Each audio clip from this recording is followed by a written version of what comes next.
మనం చూసుకుంటే సౌత్లో తమిళనాడు, కేరళ, పుదుచ్చేరి ఈ 3 రాష్ట్రాలు ఎన్నికలు జరిగాయి. కానీ పెద్ద రాష్ట్రం తమిళనాడు.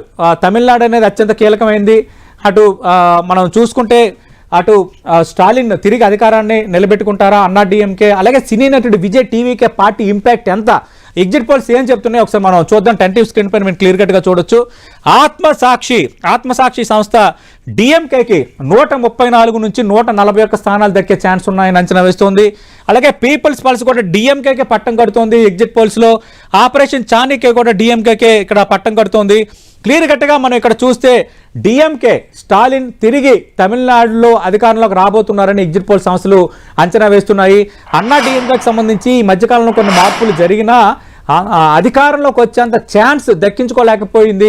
తమిళనాడు ప్రజల మనసులని పూర్తి స్థాయిలో గెలుచుకోలేకపోయిందన్న అంచనా ఎగ్జిట్ పోల్ సంస్థలు అంచనా వేస్తున్నాయి. అన్నా డిఎంకేకి సంబంధించి ఆత్మసాక్షి 84 నుంచి 90 సీట్లు రావచ్చని అంచనా వేస్తోంది. పీపుల్స్ పల్స్ 65 నుంచి 80 సీట్లు రావచ్చని అంచనా వేస్తోంది. ఆపరేషన్ చాణక్య 80 నుంచి 85 స్థానాలు రావచ్చని అంచనా వేస్తోంది. ఇక్కడ అత్యంత కీలకమైన ఫ్యాక్టర్ నేను ముందు నుంచి చెప్తున్నాను. విజయ్ పార్టీ టీవీకే, సినీ నటుడు విజయ్ టీవీకే పార్టీ ఇంపాక్ట్ ఎంత అన్నది ఎగ్జిట్ పోల్ సంస్థలు ఏం అంచనా వేసాయి అనేది మనం క్లియర్ కట్గా ఒకసారి నెంబర్స్ చూస్తే ఆత్మసాక్షి కేవలం టీవీకే పార్టీ 4 నుంచి 6 స్థానాలకే పరిమితం కావచ్చని అంచనా వేస్తుంది. అంటే ఇంపాక్ట్ అంతగా లేదు అని ఆత్మసాక్షి అంచనా వేస్తోంది విజయ్ పార్టీకి సంబంధించి. బట్ పీపుల్స్ పల్స్ విషయానికి వస్తే 18 నుంచి 24 స్థానాలు దక్కే ఛాన్స్ ఉందని అంచనా వేస్తోంది. ఆపరేషన్ చాణక్య మాత్రం 15 నుంచి 18 స్థానాలు దక్కే ఛాన్స్ ఉందని అంచనా వేస్తోంది.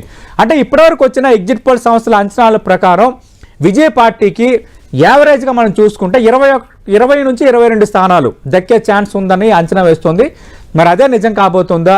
ఎందుకంటే విజయ్ అనే వ్యక్తికి సీట్లు రావడం అనేది ఒక ఫ్యాక్టర్ అయితే నిజంగా తమిళనాడులో ఒక కీ ఫ్యాక్టర్ ఏమైనా అవుతారా, కింగ్ మేకర్ అవుతారా అంటే ఆ వాతావరణం కనిపించడం లేదు. ముందు నుంచి అంతగా లేదు.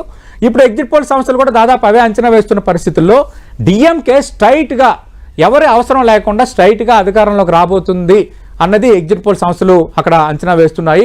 మరి అదే నిజం కాబోతుందా లేదన్నది మనం వేచి చూడాలి. డిఎంకే, కాంగ్రెస్, లెఫ్ట్ పార్టీస్ అక్కడ ఒక అలయన్స్గా ఉన్నాయి. గత ఎన్నికల్లో కూడా అదే అలయన్స్ ఉంది. లోక్సభ ఎన్నికల్లో కూడా బెస్ట్ రిజల్ట్సే చూపించాయి. మళ్ళీ తిరిగి అదే మ్యాజిక్ ఈసారి అసెంబ్లీ ఎన్నికల్లో కూడా రిపీట్ అయిందన్నది ఎగ్జిట్ పోల్ సంస్థలు తమిళనాడు విషయంలో అంచనా వేస్తున్నాయి. మరి ఇదే నిజం కాబోతుందా లేదన్నది మనం మే 4 వరకు వెయిట్ చేయాలి.